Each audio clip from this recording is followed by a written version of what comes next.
I can't wait to hear him play this place.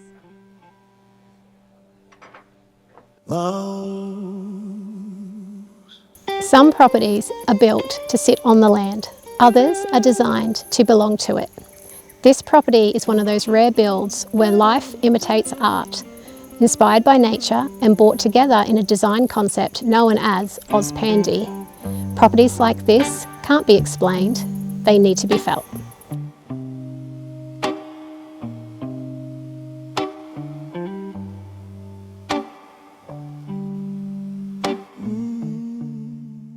When you first walked on this land, what did it tell you? Well, initially, it took about a week before the feeling came through. And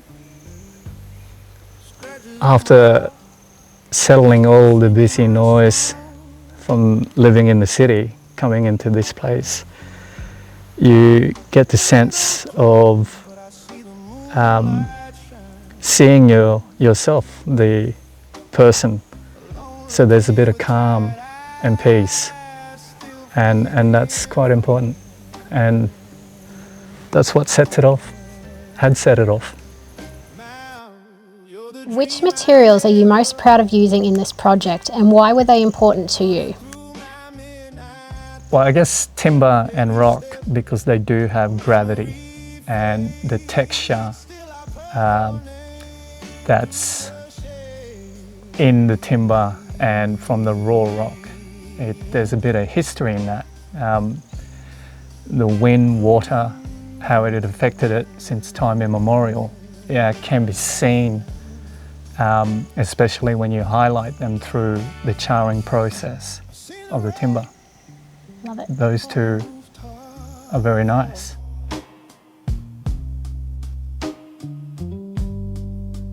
Heard the whispers down the hall. They call me lazy, but they don't know pain. How would you describe Oz Pandi design to someone seeing it for the first time? I guess the best way to answer that is to try and break down what Oz Pandi, the word, means. Well, Oz is Australia. Pan is taken from Japandi, the wabi-sabi style of architecture or life culture. And D would stand for the Scandinavian minimalist kind of aesthetics. So when I combine all of that, it essentially means trying to use materials that belong from Australia with the construction. So, and using what's available on the land to bring the building to its tourism. So the aesthetics, the materials, the rocks, the fire that we use is char. There's an echo in that in Japandi. How do the materials respond to light, weather and time as the day and seasons change?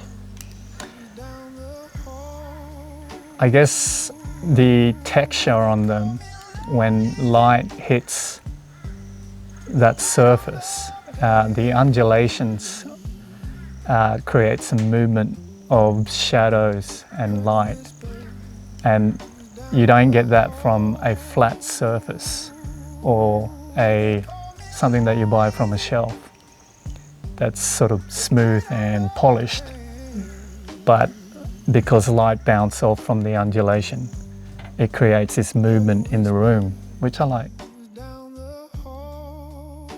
How did you ensure the architecture responded to the land rather than competing with it? Ooh. Ooh. Well, yeah, I kind of didn't compete with it. I just let the materials do what they wanted to do. If it worked, And if it didn't work, it wasn't revealed. So if it worked, it showed. So, not that it was, well, I guess it wasn't planned, it wasn't drawn, anything like that. If the timber wanted to fit in this situation and it balanced out in a kind of spatial way, it stayed.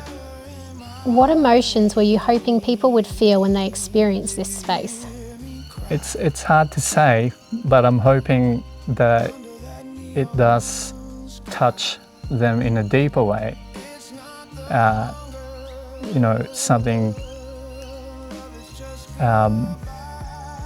rather than affecting them on the surface, something more archetypal.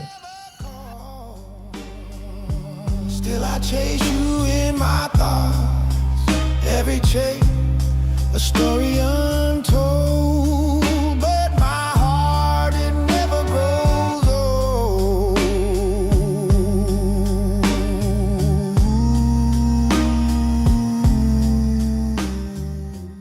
If someone could take just one thing away from this space, what would you like it to be?